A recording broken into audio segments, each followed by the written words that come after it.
Om Shanti. MP live news में आपका स्वागत है और मैं हूं अजय सिंह सिसोदिया। हालांकि आप ये फ्रेम देख के समझ ही गए होंगे और बहुत खुश भी होंगे कि एक बार फिर से मेरे साथ हैं वरिष्ठ राजयोगी, आध्यात्मिक जगत के दमकते चमकते सूर्य, अपने नाम की तरह ही प्रभावशाली, लोकप्रिय बीके सूरज भाई जी। सूरज भाई जी, मैं तो शुरू से ही आपको बोलता हूँ कि आप आध्यात्मिक जगत की सबसे बड़ी हस्तियों में से एक हैं।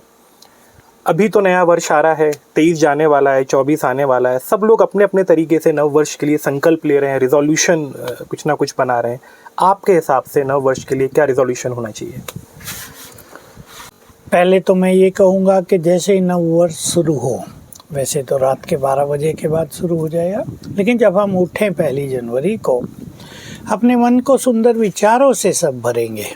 पूरे वर्ष के लिए सुंदर विचार पैदा करेंगे अपने मन में, जैसे मेरा ये जीवन, मेरा ये वर्ष खुशियों में बीतेगा, मुझे इस वर्ष में हर कदम पे सफलता प्राप्त होगी, इस वर्ष में मेरे भाग्य का सितारा चमकता रहेगा, मेरे व्यवहार में दिव्यता आ जाएगी, मेरे संबंधों में प्रेम घुल जाएगा। ऐसे सुंदर विचार एक एक बार नहीं, 4-4, 5-5 बार सभी करेंगे। और ये मान लें कि पूरे वर्ष का बीज समय होगा, वो सवेरे का समय जब हमारी आँख खुलती है, उससे वृक्ष बनेगा पूरे वर्ष के लिए आपके पास, आपके जीवन का। लेकिन ये बहुत आवश्यक होगा कि आप थोड़ा जल्दी उठें। जो ज्ञान योग का अभ्यास करते हैं वो तो 3:30-4 बजे उठ के सुंदर विचारों से अपने मन को भरें और अपने भविष्य के लिए सुंदर प्लानिंग करेंगे। जो ज्ञान योग नहीं करते वो 5 बजे, 5:30, अधिक से अधिक 6 बजे तक उठकर पहले 15-20 मिनट सुंदर चिंतन में व्यतीत करेंगे। उठते ही ना फ़ोन देखेंगे, ना मोबाइल और व्हाट्सएप, फेसबुक, कुछ नहीं। 15 मिनट अपने लिए, अपनी जागृति के लिए, अपने को एनर्जेटिक करने के लिए। कुछ हम बाहर की चीज़ें देखते हैं तो उसका प्रभाव हमारे मानस पटल को डाइवर्ट कर देता है। हमें कुछ नहीं देखना, फेसबुक आदि सब बंद रखने हैं और सुंदर चिंतन करना। और मेरा ये जो अगला वर्ष है 2024, वही वर्ष शुरू हो जाएगा। मेरा 2024 ऐसा होगा।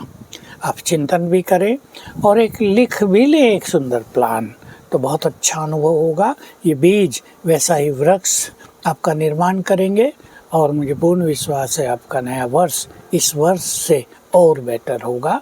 आप सफलता की ओर, श्रेष्ठ भाग्य की ओर कई कदम और आगे बढ़ा चुके होंगे। भाई जी, और नव वर्ष पे भाई जी आप क्या कर रहे हैं ये भी लोग जानना चाहते हैं। 31 को आप क्या करेंगे और 1 तारीख की सुबह आप क्या करेंगे? देखिए, 31 तो इस वर्ष को विदाई देने का वर्ष होगा और हमारे लिए तो सबसे सुंदर दिन होगा। वो भगवान इस धरा पर आते हैं, उसकी यादगार में बाबा मिलन है, उनके बाबा मिलन का वो सुंदर समारोह मनाएंगे। और अनेक आत्माएं, भले ही वो नहीं आएंगे लेकिन उनके ऊपर रहते भी नीचे वाले उनसे मिलन का सुंदर अनुभव करेंगे, उनसे बातचीत करेंगे, उनको शुक्रिया करेंगे। और मुझे तो उस दिन क्लास लेनी होती है, तो मेरा तो वो दिन एक वरदानी दिवस होता है। मैं उस दिन बहुत सुखद फीलिंग में रहता हूँ, योगयुक्त अवस्था में रहता हूँ। और जैसे मैंने कहा, 1 जनवरी को उठते ही मुझे भी सुंदर विचारों से अपने मन को भरना है और एक ऐसा प्लान बना लेना है जो मैं बना चुका हूँ। वो डिक्लेयर करने वाली बात नहीं है कि 2024 मेरे लिए स्पिरिचुअली और बहुत आगे बढ़ाने वाला हो जाएगा। और जैसा कि हम सब निमित्त हैं, शिव बाबा हमारे द्वारा कार्य करा रहा है। मुझे ऐसा लगता है कि शिव बाबा की और ज़्यादा दृष्टि मुझ पर रहेगी और अब से 10 गुना कार्य वो मुझसे कराएगा। तो भाई जी कह रहे हैं स्पिरिचुअली और आगे बढ़ाने वाला साल होगा। मुझे नहीं समझ में आता कि इसके आगे और क्या हो सकता है।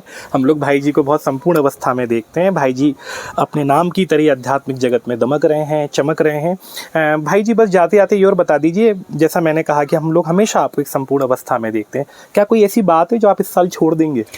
नहीं, देखिए, संपूर्ण अवस्था में देखना हो तो आपकी भावना और प्रेम है जी, लेकिन संपूर्ण तो अभी कोई हुआ नहीं है, हम भी नहीं हुए हैं जी। उसके लिए प्रयासरत हैं और कुछ कुछ चीज़ें अभी भी करनी शेष हैं। और मैंने जो कहा कि सेवा बहुत होगी, हम निमित्त भाव से हम करते हैं, क्योंकि अभी सेवाओं का फील्ड हमारा विस्तृत होता जाता है। और मुझे ये है कि थोड़ा बहुत शारीरिक कमजोरियों का कारण या छोटी मोटी व्याधि आ जाती है, मेरे अंदर थोड़ा सा लेजीनेस आ जाती है कभी कभी, मैं उसको पूर्ण करने का प्रयास कर रहा हूँ, जी। ताकि क्योंकि दवाई तो मैं ज़्यादा नहीं खाता, पर जो अल्टरनेटिव मेडिसिन है उसका प्रयोग करता रहता हूँ, जी। तो और अच्छी हेल्दी लाइफ हो जाए। और विशेषकर अमृत वेले जो मेरे लिए वरदान है, और जब ईश्वरीय महावाक्य सुनते हैं वो उससे भी बड़ा वरदान है, इन दोनों में मैं और आगे बढ़ जाऊँ, उसमें थोड़ी बहुत कमी रह जाती है, उसको छोड़ने का प्रयास रहेगा। तो ये सब हम भी सीख सकते हैं सूरज भाई जी से। अभी 1-2 घंटे की क्लास करा के हमारे साथ इंटरव्यू कर रहे हैं, लगातार काम करते हैं। हमने हमेशा इनको बहुत कर्मठ व्यक्ति के तौर पर देखा, उसके बावजूद भी वो कह रहे हैं कि जो थोड़ी बहुत लेजीनेस है या कहीं भी परमात्मा का कार्य यदि थोड़ा सा भी कम हो जाता है किसी भी शारीरिक व्याधि की वजह से, तो उस चीज़ को वो छोड़ना चाहते हैं। कुल मिलाकर वो सेवा को अपनी और बढ़ाना चाहते हैं। ये सब हम उनसे सीख सकते हैं कि किसी भी अवस्था में संतुष्ट होने की आवश्यकता नहीं, हमेशा एक स्कोप का इम्प्रूवमेंट की जगह हमेशा होती है। और यदि आप परमात्मा सेवा में हो तो जितनी सेवा की जाए कम है। भाई जी, आपने फिर से हमें समय दिया, आपका बहुत बहुत धन्यवाद। मेरे पास तो अब शब्द भी नहीं बचे हैं, ना आपके इंट्रोडक्शन के लिए ना धन्यवाद के लिए। लेकिन मैं माउंट आबू आया, आप मिले हमको, और आपके साथ आप ही के सूरज भाई जी के ये नए मकान की बालकनी में बैठ के हम इंटरव्यू कर रहे हैं। बहुत सुंदर नज़ारा है। मैं आपको एक अलग से इसका एक वीडियो भेजूंगा। आप सभी के लिए नववर्ष बहुत बहुत शुभदायी हो और आपकी सारी मनोकामनाएं पूर्ण हो। जो लोग ब्रह्मा कुमारी से नहीं जुड़े हैं वो जल्दी से जल्दी ब्रह्मा कुमारी से जुड़े। मेरे व्यक्तिगत अनुभव के हिसाब से तो इससे अच्छी आध्यात्मिक संस्था इस वक्त विश्व में दूसरी नहीं है। आप देख रहे हैं MP लाइव न्यूज़। मेरे साथ बने रहने के लिए बहुत बहुत धन्यवाद।